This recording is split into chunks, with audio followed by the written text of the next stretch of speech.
أشهد أن لا إله إلا الله أشهد أن محمدا رسول الله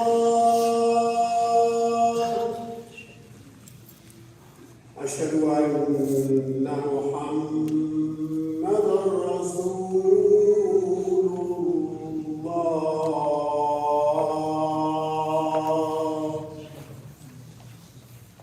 حي على الصلاة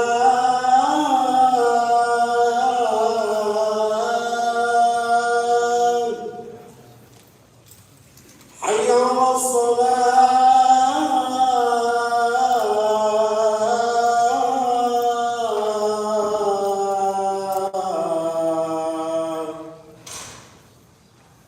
حي على الفلاح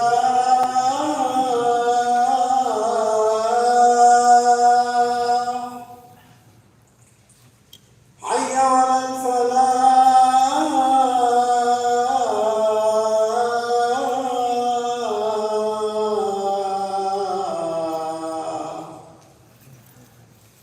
الله أكبر الله أكبر لا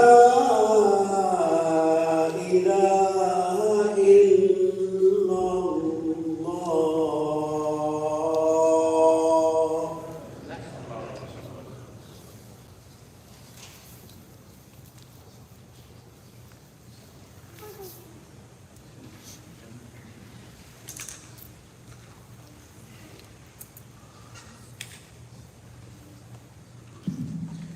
إن الحمد لله نحمده ونستعينه ونستغفره ونعوذ بالله من شرور أنفسنا ومن سيئات أعمالنا من يهده الله فلا مضل له ومن يضلل فلا هادي له وأشهد أن لا إله إلا الله وحده لا شريك له وأشهد أن محمدا عبده ورسوله صلى الله عليه وسلم يا أيها الذين آمنوا اتقوا الله حق تقاته ولا تموتن إلا وأنتم مسلمون يا أيها الناس اتقوا ربكم الذي خلقكم من نفس واحدة وخلق منها زوجها وبث منهما رجالا كثيرا ونساء واتقوا الله الذي تساءلون به والأرحام إن الله كان عليكم رقيبا يا أيها الذين آمنوا اتقوا الله وقولوا قولا سديدا يصلح لكم أعمالكم ويغفر لكم ذنوبكم ومن يطع الله ورسوله فقد فاز فوزا عظيما أما بعد. When it comes to the definition of success, at times we may limit that understanding to what's finite, to what's limited, to what we can fit within the parameters of what we can see, what we can hear, what we can touch, what we can feel. That type of success is fine. But real success, as determined by Allah Azza wa Jalla, is in connection with the hereafter, is in connection with the infinite, is in connection with ending up in a place where Allah is pleased with you, first and foremost. And you end up in a place where there are incredible things that the human eye has never seen, the ear has never heard, and the intellect has never thought of, the heart has never dreamed of. We ask Allah to gather all of us in paradise, in Jannah, Amin Rabbil Alameen. If I want to be successful based on the divine determination of what that success is, then I need to look at the guidelines that Allah has given me to help me to get there. If I think to myself that I want to get to Disneyland, for example, I need to follow the directions to get there. If I want to sincerely get somewhere and I punch in, okay, this is the destination, I know where I want to go, I don't know exactly how to get there. So I need help, I need guidance. At least 17 times a day, what has Allah prescripted in Surah Fatiha, in our prayers? A dua. Guide us, guide us, guide us. Make us those who tread the straight path. And part of that is to be balanced. There's the importance of the theory as well as the importance of the practice. If there's only theory, there may be a lot of ilm, but very little to no amal, al-maghdubi alayhim. May Allah protect us from that. Every time we recite Surah Fatiha, we're asking Allah for three different things. We want one, we don't want two. We want to go down the straight path. We need Allah to guide us by the hand down that straight path. And we want Allah to protect us from another path, al-maghdubi alayhim, those who have earned Allah's wrath. May Allah protect us. Those who have earned Allah's anger. If you earned the anger of the most merciful, the most gracious, the most compassionate, you must have really messed up. We seek Allah's refuge from that. Allah is teaching us through this surah, through this dua. And if Allah is making it mandatory for us to ask Him for something specific, don't you think He wants to give it to us? The answer is of course. If Allah has mandated for us to pray 5 times a day, and within those prayers, it's mandated that we recite Surah Fatiha, and within Surah Fatiha, it's mandated we recite this dua, Ihdina Siratal Mustaqim. That path is where knowledge and theory are coupled together. When there's a lot of theory, but little to no practice, al-maghdubi alayhim. If there's practice but no theory to back it up, al-dhalleen. If I want to make it to my destination, if I want to make it to Jannah, then it would be wise, it would be a smart move for us to take a step back and reflect, how am I doing? Not in a negative way, not in a way where someone is getting down on themselves and it turns into self-loathing. That's not the point.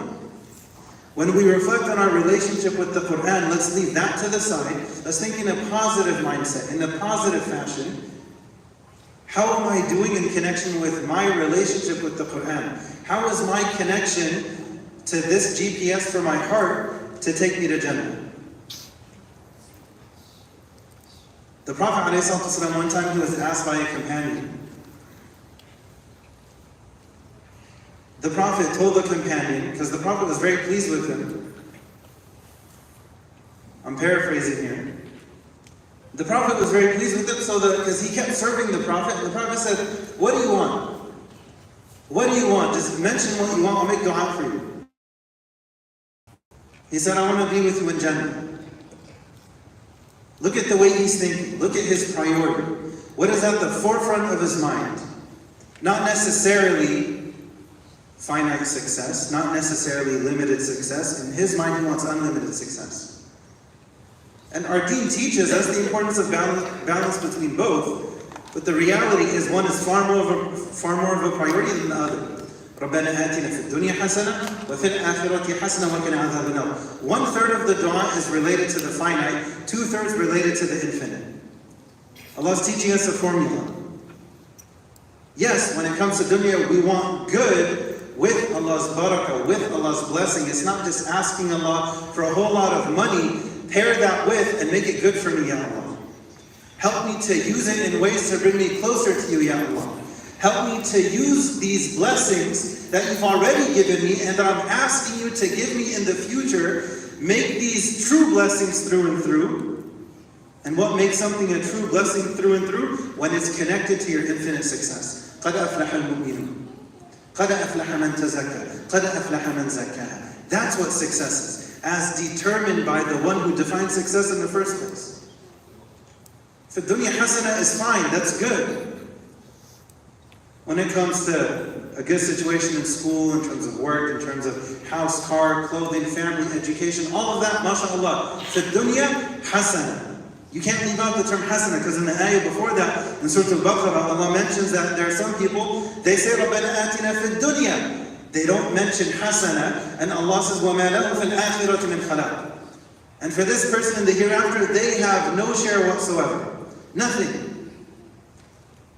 And then in the ayah afterwards is where we find what we should ask Allah.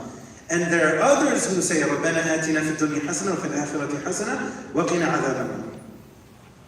That's who we want to be. Success in this life is good. We aim for that. The Prophet taught us that Allah has prescribed ihsan upon everything.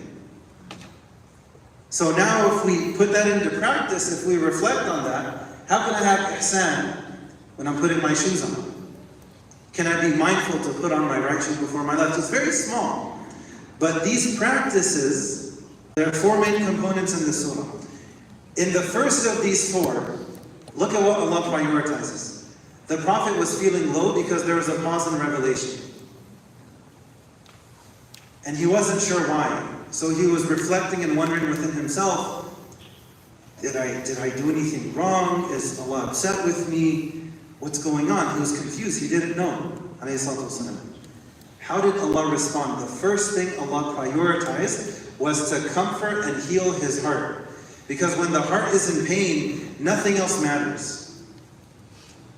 Your periphery doesn't matter. What's going on around you, your heart doesn't really care that much. You're not really present because you're swallowed by all of this intense pain. So what is priority 1? To focus on the core, to focus on the heart, and to offer some light in that darkness, to offer some healing for that pain. What was the first thing that Allah Azza wa Jalla prioritized? وَالضُّحَى وَاللَّيْلِ إِذَا سَجَى مَا وَدَّعَكَ رَبُّكَ وَمَا قَلَى.